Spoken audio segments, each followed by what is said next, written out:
मनुष्य के सारे संबंधों का आधार है अपेक्षा। पति कैसा हो जो मेरा जीवन सुख और सुविधा से भर दे।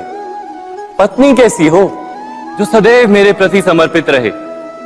संतान कैसी हो जो मेरी सेवा करे, मेरा आदेश माने।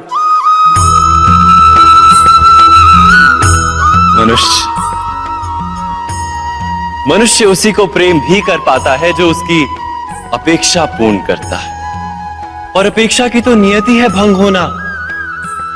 कैसे? क्योंकि अपेक्षा मनुष्य के मस्तिष्क में जन्म लेती है। कोई अन्य व्यक्ति उसकी अपेक्षाओं के बारे में जान ही नहीं पाता।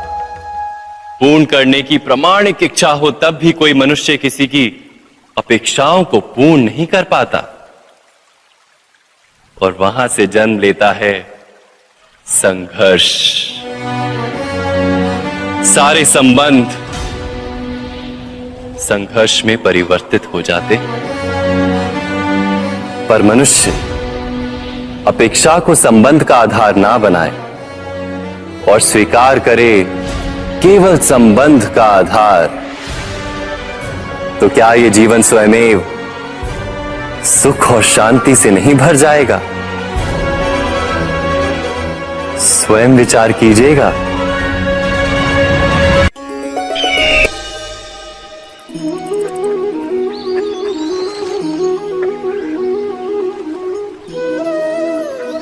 समय के आरंभ से ही मनुष्य को एक प्रश्न सदा पीड़ा देता है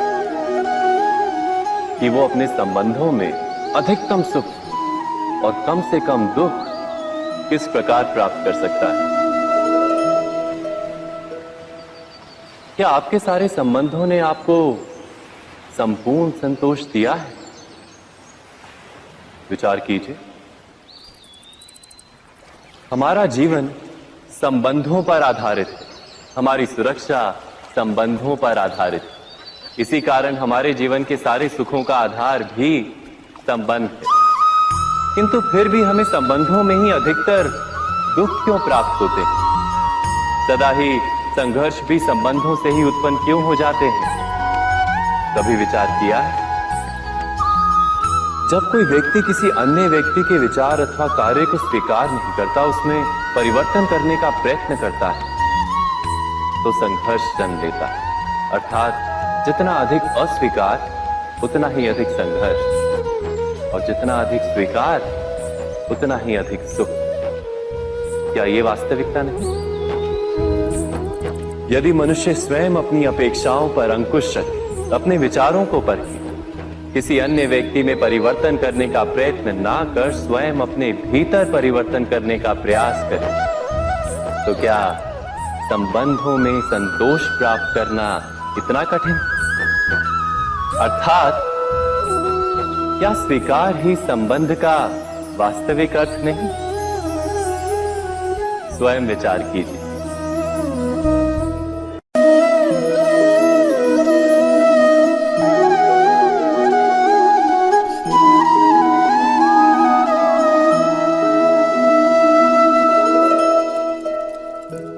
जब किसी व्यक्ति को किसी घटना में अन्याय का अनुभव होता है, तो वो घटना उसके अंतर को झकझोर देती।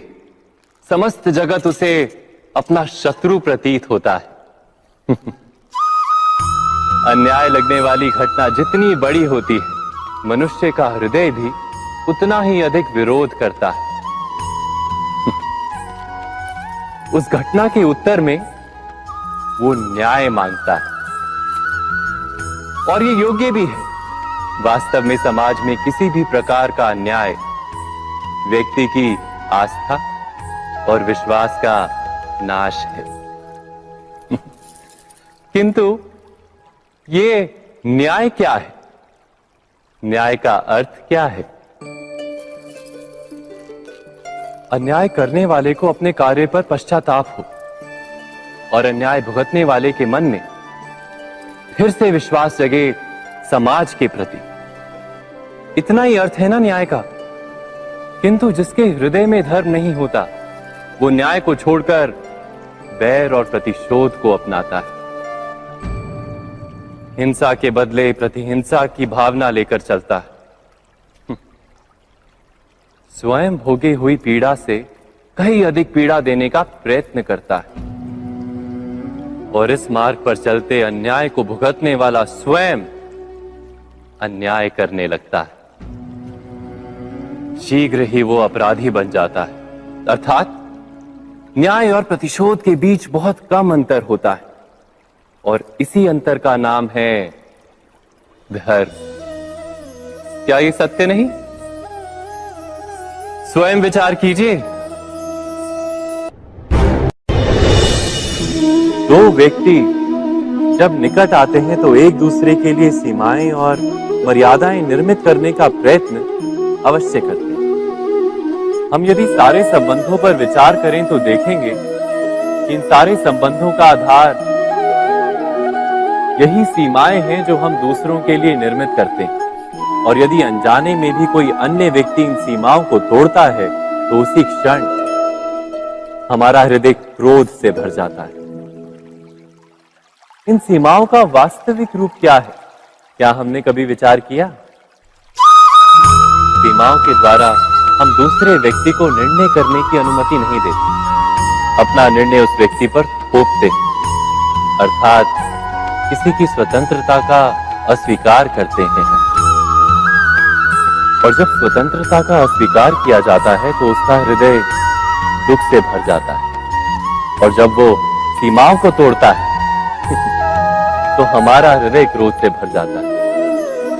क्या ऐसा नहीं होता?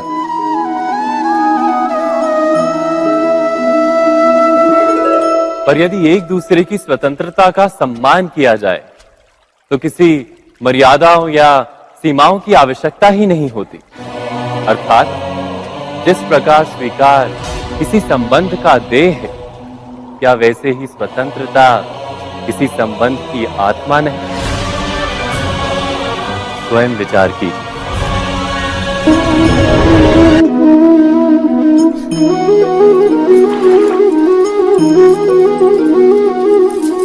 पिता सदा ही अपने संतान के सुख की कामना करते हैं, उनके भविष्य की चिंता करते रहते हैं। इसी कारणवश सदा ही अपने संतानों के भविष्य का मार्ग स्वयं निश्चित करने का प्रयत्न करते रहते हैं। जिस मार्ग पर पिता स्वयं चला है, जिस मार्ग के कंकर पत्थर को स्वयं देखा है, मार्ग की छाया, मार्ग की धूप को स्वयं जाना है, उसी मार्ग पर उसका पुत्र भी चले, यही इच्छा रहती है हर पिता की। निसंदेह उत्तम भावना है ये, किंतु 3 प्रश्नों के ऊपर विचार करना हम भूल ही जाते हैं। कौन से प्रश्न? प्रथम प्रश्न, क्या समय के साथ प्रत्येक मार्ग बदल नहीं जाते? क्या समय सदा ही नई चुनौतियों को लेकर नहीं आता? तो फिर बीते हुए समय के अनुभव नई पीढ़ी को किस प्रकार लाभ दे सकते हैं? दूसरा प्रश्न, क्या प्रत्येक संतान अपने माता पिता की छवि होता है? हाँ, संतानों को संस्कार तो अवश्य माता पिता देते हैं, किंतु भीतर की क्षमता तो ईश्वर देते हैं। तो जिस मार्ग पर पिता को सफलता मिली है, विश्वास है कि उसी मार्ग पर उसकी संतानों को भी सफलता और सुख प्राप्त होगा। तीसरा प्रश्न, क्या जीवन के संघर्ष और चुनौतियां लाभकारी नहीं होती? क्या प्रत्येक नया प्रश्न एक नए उत्तर का द्वार नहीं खोलता? तो फिर संतानों को नए नए प्रश्नों, संघर्षों और चुनौतियों से दूर रखना, ये उनके लिए लाभ करना कहलाएगा या हानि पहुंचाना? अर्थात जिस प्रकार संतान के भविष्य का निर्माण करने के बदले उसके चरित्र का निर्माण करना श्रेष्ठ है, वैसे संतानों के जीवन का मार्ग निश्चित करने के बदले उन्हें नए संघर्षों के साथ जूझने के लिए मनोबल व ज्ञान देना अधिक लाभदायक नहीं होगा? स्वयं विचार कीजिए। सबके जीवन में ऐसा प्रसंग अवश्य आता है कि सत्य कहने का निश्चय होता है हृदय में, किंतु मुख से सत्य निकल नहीं पाता। कोई भय मन को घेर लेता है। किसी घटना अथवा प्रसंग के बारे में बात करना या फिर स्वयं से कोई भूल हो जाए उसके बारे में कुछ बोलना, क्या ये सत्य है? नहीं, ये तो केवल तथ्य है। अर्थात जैसा हुआ था वैसा केवल बोल देना सामान्य सी बात है। किंतु कभी कभी उस तथ्य को बोलते हुए भी भय लगता है। कदाचित किसी दूसरे की भावनाओं का विचार आता है मन, दूसरे को दुख होगा ये भय भी शब्दों को रोकता है। तो ये सत्य क्या है? क्या हमने कभी विचार किया है? जब भय रहते हुए भी कोई तथ्य बोलता है तो वो सत्य कहलाता है। वास्तव में सत्य कुछ और नहीं, केवल निर्भयता का दूसरा नाम है। और निर्भय होने का कोई समय नहीं होता, क्योंकि निर्भयता आत्मा का स्वभाव है। अर्थात क्या प्रत्येक क्षण सत्य बोलने का क्षण नहीं होता?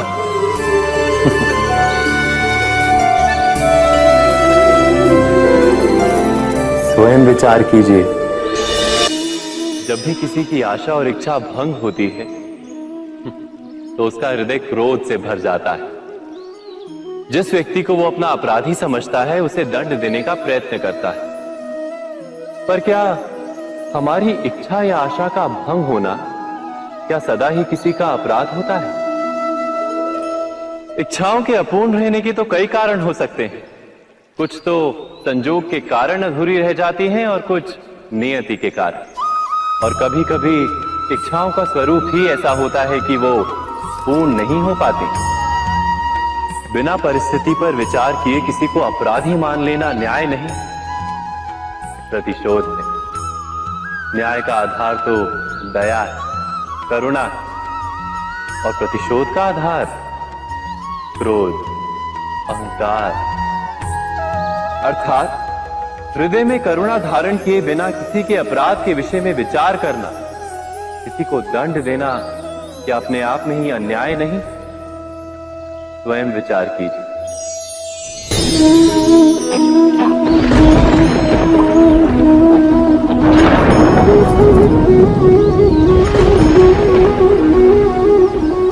सपनों और पूर्वाभासों के आधार पर हम भविष्य के सुख दुख की कल्पना करते हैं। भविष्य के दुख का कारण दूर करने के लिए हम आज योजना बनाते हैं। किंतु कल के संकट को आज निर्मूल करने से हमें लाभ मिलता है या हानि पहुंचती है? ये प्रश्न हम कभी नहीं करते। सत्य तो ये है कि संकट और उसका निवारण साथ जन से, व्यक्ति के लिए भी और सृष्टि के लिए भी। नहीं, आप अपने भूतकाल का स्मरण कीजिए, इतिहास को देखिए। आप तुरंत ही ये जान पाएंगे कि जब जब संकट आता है तब तब उसका निवारण करने वाली शक्ति भी जन्म लेती है। यही तो जगत का चलन है। वस्तुतः संकट ही शक्ति के जन्म का कारण है। प्रत्येक व्यक्ति जब संकट से निकलता है तो एक पद आगे बढ़ा होता है, अधिक चमकता है, आत्मविश्वास से अधिक भरा होता है, न केवल अपने लिए अपितु विश्व के लिए भी। क्या ये सत्य नहीं? वास्तव में संकट का जन्म है एक अवसर का जन्म, अपने आप को बदलने का, अपने विचारों को ऊंचाई पर करने का अवसर, अपनी आत्मा को बलवान और ज्ञान मंडित बनाने का अवसर। जो ये कर पाता है उसे कोई संकट नहीं होता, किंतु जो ये नहीं कर पाता वो तो स्वयं एक संकट है विश्व के लिए। विचार कीजिए।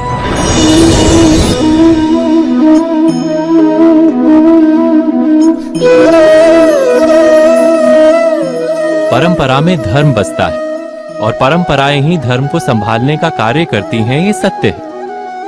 पर क्या केवल परंपरा ही धर्म है? विचार कीजिए।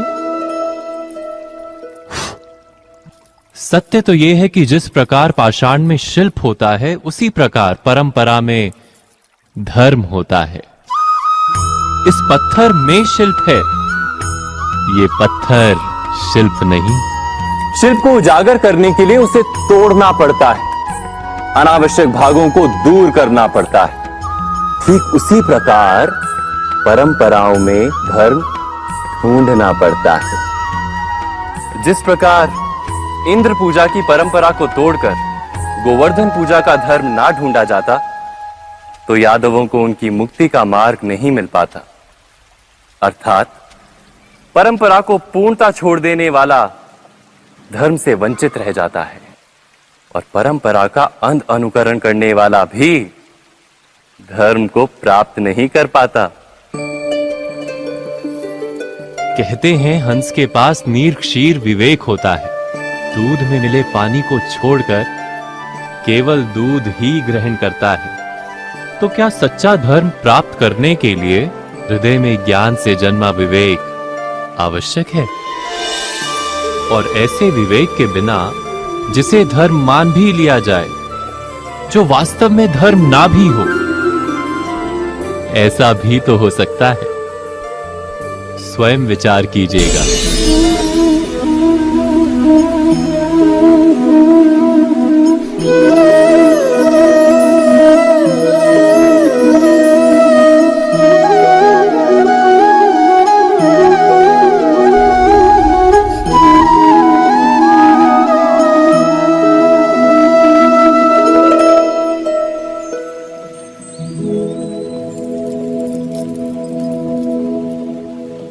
भविष्य के आधार पर सब आज का निर्णय लेना चाहते हैं। भविष्य में सुख मिले, भविष्य सुरक्षित हो, ऐसे निर्णय आज लेने का प्रयत्न रहता है सबका। आप अपने जीवन को देखिए। क्या आपके अधिकतर निर्णय के पीछे भविष्य का विचार नहीं होता? और हो भी क्यों ना, अपने जीवन को सरल और सुखमय बनाने का प्रयत्न करने का अधिकार सबका है। पर भविष्य तो कोई नहीं जानता, केवल कल्पना ही की जा सकती है। तो जीवन के सारे महत्वपूर्ण निर्णय कल्पनाओं के आधार पर ही करते हैं हम। क्या निर्णय करने का कोई तीसरा मार्ग हो सकता है? विचार कीजिए। सारे सुखों का आधार धर्म है, और वो धर्म मनुष्य के हृदय में बसता है। तो प्रत्येक निर्णय से पूर्व स्वयं अपने हृदय से ये प्रश्न अवश्य पूछ लेना कि ये निर्णय स्वार्थ से जन्मा है या धर्म से। क्या इतना पर्याप्त नहीं? भविष्य के बदले धर्म का विचार करने से क्या भविष्य अधिक सुखपूर्ण नहीं होगा? स्वयं विचार कीजिए। व्यक्ति को जब उसके अपराध का दंड मिलता है, तब कभी कभी उस न्याय को देखकर मन कचोटता है। प्रश्न उठता है हृदय में कि जब वो अपराध हुआ था, तब व्यक्ति भिन्न था। उसके पश्चात उसने इतने पश्चाताप किए, स्वयं में इतना परिवर्तन किया, फिर उसे दंड क्यों मिले? पर जहां आघात होता है, वहां प्रत्याघात भी होता है। जैसा कर्म वैसा फल। यदि किसी को प्रेम दोगे तो सुख प्राप्त होगा, यदि किसी की हत्या करोगे तो मृत्यु दंड मिलेगा। जैसा कार्य वैसा ही न्याय। तो फिर प्रायश्चित और पश्चाताप का कोई मूल्य नहीं है? अवश्य है मूल्य। प्रायश्चित और पश्चाताप मनुष्य की आत्मा को बलवान करता है। आने वाले दंड को स्वीकार करने के लिए मनुष्य को तैयार करता है। अर्थात बिना प्रायश्चित के दंड स्वीकार करने का कोई मूल्य है? स्वयं विचार कीजिए।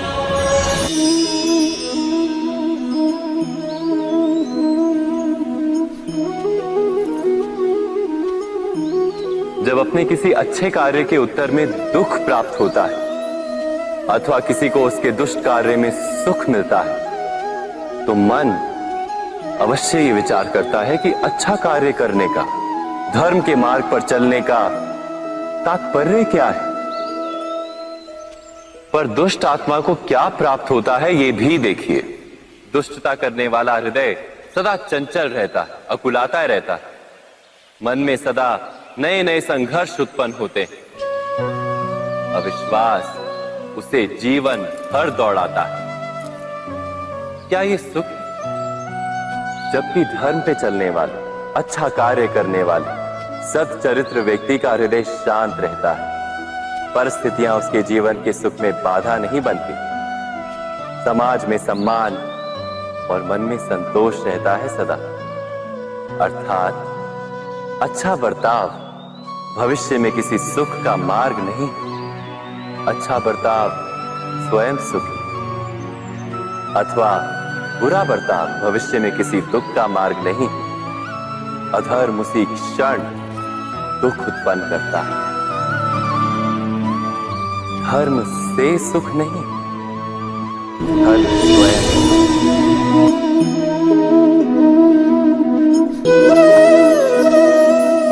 सत्ता की लालसा सबके हृदय को घेरे रहती है।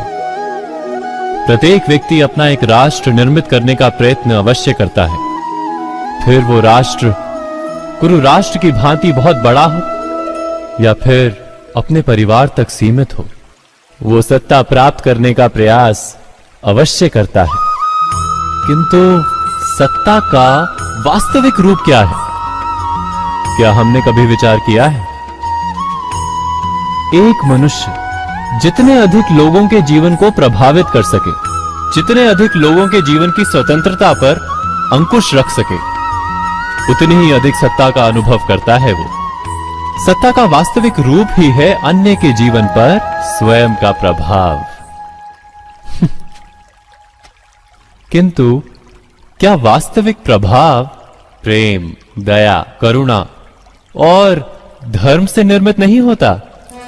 जब भी मनुष्य कठोरता और अधर्म से सत्ता प्राप्त करने का प्रयत्न करता है, तब वो दूसरों के हृदय में विरोध अथवा विद्रोह को जन्म देता है।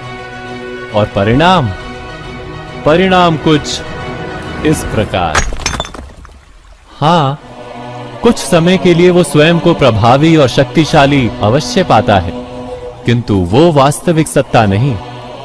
यही कारण है कि भृगु और वशिष्ठ जैसे ऋषियों की आज भी पूजा की जाती है, रावण और हिरण्यकश्यप की नहीं। इस पर तो आप विचार अवश्य करें। सत्य कहा ना?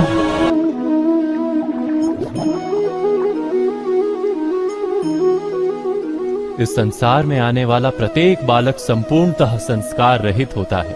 उसके अंतर पर ना किसी अच्छे संस्कार के चिन्ह अंकित होते हैं, ना ही बुरे संस्कार के। अर्थात जन्म से बालक में ना कोई गुण होता है और ना ही कोई दोष। तो ये दोष अथवा गुण किस प्रकार प्राप्त होते हैं? क्या हमने कभी विचार किया है? जो बात माता पिता के मुख से निरंतर सुनी जाती है, वही बात उनकी संतानों के हृदय का संस्कार बनती है। जैसे किसी गांव में नदी तट तक एक पगडंडी बन जाती है केवल उस मार्ग पर बार बार चलने के कारण। अर्थात माता पिता के हृदय की इच्छाएं उनकी संतानों के हृदय का दोष अथवा गुण बनकर जन्म लेती हैं। क्या ये सत्य नहीं?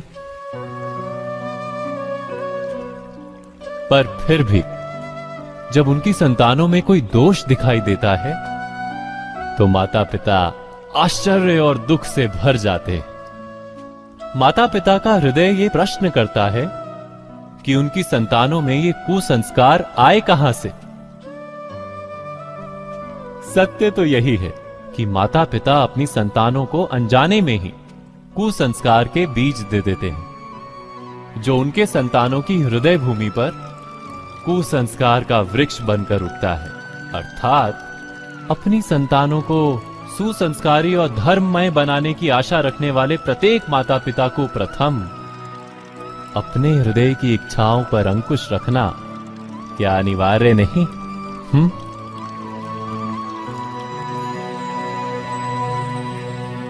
प्रत्येक माता पिता इस पर विचार अवश्य कीजिएगा।